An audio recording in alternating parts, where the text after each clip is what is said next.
आता ही पोफळे नावाची व्यक्ती कोण आहे आणि शिवनिका संस्थांमध्ये येणारा जो सर्व पैसा आहे, सर्व ह्या बाबाच्या भोंदू बाबाचे जे पैसे आहे, हे मॅनेज करायचा काम सीए जो आहे तो ह्या ठिकाणी करायचा.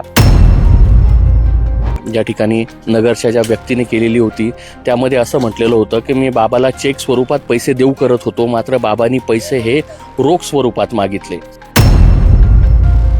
3 दिवसाची पोलीस कोठडी या ठिकाणी न्यायालयाने सुनावलेली आहे. मात्र आता ह्यानंतर येतो एक धक्कादायक ट्विस्ट. या भोंदू बाबाकडे जी कोट्यावधीची मालमत्ता जी आहे ती असल्याचं एकंदरीत तपासामध्ये समोर आलेलं आहे. नाशिक असेल, सिन्नर असेल, शिर्डी असेल, अहिल्यानगर असेल, अशा वेगवेगळ्या ठिकाणी या भोंदू बाबाकडे कोट्यावधीची मालमत्ता, जमीन हे असल्याचं देखील या ठिकाणी समोर आलेलं आहे. आणि हा तपास जो आहे त्याच तपासासाठी आणि मोबाईलच्या तपासासाठी 3 दिवसाचा जो पोलीस रिमांड आहे तो या ठिकाणी पोलिसांनी जरी मागितला असला, मात्र या सर्व प्रकरणामध्ये एक नाव प्रमुख जे आहे ते चर्चेत येतं, ते आहे पोफळे. आता ही पोफळे नावाची व्यक्ती कोण आहे, तर ही व्यक्ती आहे या शिवनिका संस्थांचे हे विश्वस्त आहे. आणि यांचं जे पूर्ण नाव आहे ते आहे ललित प्रकाश पोफळे. हे पेशाने सीए आहेत आणि आता ते सीए जे आहे ते SITच्या रडारवर आहे. चौकशी जी आहे त्यांची या ठिकाणी करण्यात आल्याचे देखील सांगितलं जातं. आणि शिवनिका संस्थांमध्ये येणारा जो सर्व पैसा आहे, सर्व ह्या बाबाच्या भोंदू बाबाचे जे पैसे आहे, हे मॅनेज करायचा काम सीए जो आहे तो ह्या ठिकाणी करायचा. जर तुम्ही या शिवनिका संस्थांचे जे सर्व सदस्य जर नोट केले, म्हणजे यामध्ये कॅप्टन अशोक कुमार एकनाथ खरात हे अध्यक्ष, म्हणजे हा स्वतः भोंदू बाबा, राजेंद्र भागवतराव घुमरे हे उपाध्यक्ष होते, नामकर्ण यशवंत आवारे हे तेच आहे जे जगदंबा पतसंस्था जी आहे त्याचे संस्थापक आहेत. आणि रुपाली निलेश चाकणकर या देखील महिला आयोगाच्या अध्यक्ष आहेत. आणि सीए जे आहेत ललित प्रकाश पोफळे, हे काही असे लोक आहेत, या भोंदू बाबाचे पैसे जे आहेत ते अफरातफरी हा भोंदू बाबा जसं एक जुनी तक्रार जी आहे ती या ठिकाणी नगरच्या ज्या व्यक्तीने केलेली होती त्यामध्ये असं म्हटलेलं होतं की मी बाबाला चेक स्वरूपात पैसे देऊ करत होतो, मात्र बाबांनी पैसे हे रोख स्वरूपात मागितले.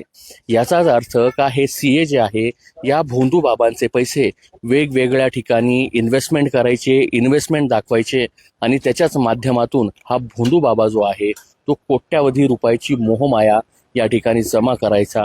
मिळालेल्या माहितीनुसार हे ललित पोफळे जे आहे त्यांची SIT जी आहे ती चौकशी झालेली आहे आणि ते आता माफीचे साक्षीदार होऊ पाहत आहे. खरं तर माफीचे साक्षीदार या प्रकरणात अनेक लोक होतील. याचं महत्त्वाचं कारण म्हणजे का हे प्रकरण आहे ते अत्यंत मोठं असं या ठिकाणी झालेलं आहे. SITने वेगवेगळे प्रश्न खरं तर या सीए ललित पोफळे जे आहेत त्यांना विचारल्याचं देखील सांगितलं गेलं. कारण की या बाबाचा स्रोत काय आहे, पैशाचा स्रोत काय आहे, हे पैसे कशा पद्धतीने कुठे फिरवले जातात, असा देखील सवाल या ठिकाणी SITच्या मार्फत या ठिकाणी उभा जो आहे तो करण्यात आलेला आहे. आणि मी सर्व माहिती द्यायला तयार आहे. या बाबाची कुठे कुठे इन्व्हेस्टमेंट आहे, कुठे कुठे यांनी पैसे अडकवलेले आहेत, माझ्या माध्यमातून मी ते कसे अकाउंटचे ट्रान्झॅक्शन केलेले आहेत किंवा कसा हा व्यवहार दाखवलेला आहे. कारण की या शिवनिका संस्थांवर जे सीए आहे ते खरं तर एखादी संस्था जर तुम्हाला चालवायची असेल त्याला ऑडिट लागतं. ऑडिटसाठी जर तुम्ही धर्मदायकडे जर रजिस्टर केलं तर त्याबाबतचे वेगवेगळे ॲडव्होकेट जे आहे ते ह्याबाबत खरं तर तपास जो आहे तो करत असतात.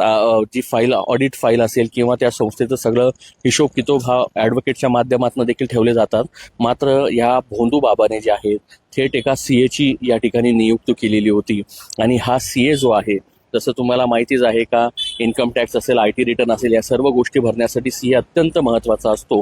आणि हा सीए जो आहे ललित पोफळे यांनी आता या संपूर्ण प्रकरणामध्ये या भोंदू बाबाचे कुठे कुठे ट्रान्झॅक्शन होणार आहेत, कसे कसे ट्रान्झॅक्शन झालेले आहेत आणि याचे याबाबत तो आता SITला जे आहे तो माहिती देताना आपल्याला या ठिकाणी माहिती मिळालेली आहे का तो SIT समोर आता माफीचा साक्षीदार जो आहे तो या ठिकाणी होणार आहे. कारण की या भोंदू बाबा प्रकरणामध्ये सध्या जरी आरोपी संख्या 1 एवढीच जरी असली मात्र येत्या 2 ते 3 दिवसामध्ये यामध्ये नाशिक पोलीस जे आहे, SIT जी आहे ती अजून लोक जे आहे ते चौकशी कामी ताब्यात घेऊ शकतात. त्यामुळे या भोंदूबाबा प्रकरणामध्ये अजून किती आरोपी जे आहेत ते वाढतात आणि कोण कोण माफीचं साक्षीदार होतं हे पाहणं महत्त्वाचं ठरणार आहे. त्यामुळे 2 गोष्टी प्रामुख्याने कालच्या पोलीस कस्टडीसाठी ज्या समोर आल्या त्या म्हणजे पहिली की त्यांनी जो मोबाईलचा डेटा पोलिसांना रिकवर करायचा होता, त्याच्या मोबाईलमध्ये काय नावाने नंबर सेव्ह आहेत हे सर्व त्यांना चेक करायचं होतं. तर दुसरी माहिती म्हणजे या भोंदू बाबाचे जे पैसे आहेत ते कशा पद्धतीने या CAने फिरवलेले आहेत, कुठे कुठे इन्व्हेस्टमेंट केलेली आहे आणि कशा पद्धतीने या पैशांचं ट्रान्झॅक्शन झालेलं आहे, ते रोख स्वरूपात झालेलं आहे, अकाउंट स्वरूपात झालेलं आहे का या भोंदू बाबाच्या नातेवाईकांच्या अकाउंटने झालेला आहे, याचा तपास आता जे आहे ते SITच्या मार्फत या ठिकाणी सुरू आहे. 1 एप्रिलपर्यंत या भोंदू बाबाला पोलीस कोठडी जी आहे ती मिळालेली आहे आणि त्यानंतर खरं तर या 1 तारखेपर्यंत अजून काय नवनवीन खुलासे येतात हे पाहणं महत्त्वाचं ठरणार आहे. गुन्हे जे आहेत ते आता दाखल होऊ लागलेले आहेत आणि आता ह्या भोंदूबाबा प्रकरणामध्ये अजून कोणाची चौकशी होते हे पाहणं देखील तेवढंच महत्त्वाचं ठरणार आहे. एकंदरीत या भोंदूबाबाच्या या सविस्तर प्रकरणाबद्दल आत्ता जी तुम्हाला माहिती मिळाली याच्याबद्दल तुम्हाला काय वाटतंय हे कमेंट बॉक्समध्ये नक्की व्यक्त करा आणि या भोंदूबाबाबाबत जेही अपडेट असतील आपण लोकमतच्या माध्यमातून पाहणार आहोत. मी किरण नाईक, लोकमत.com साठी नाशिक.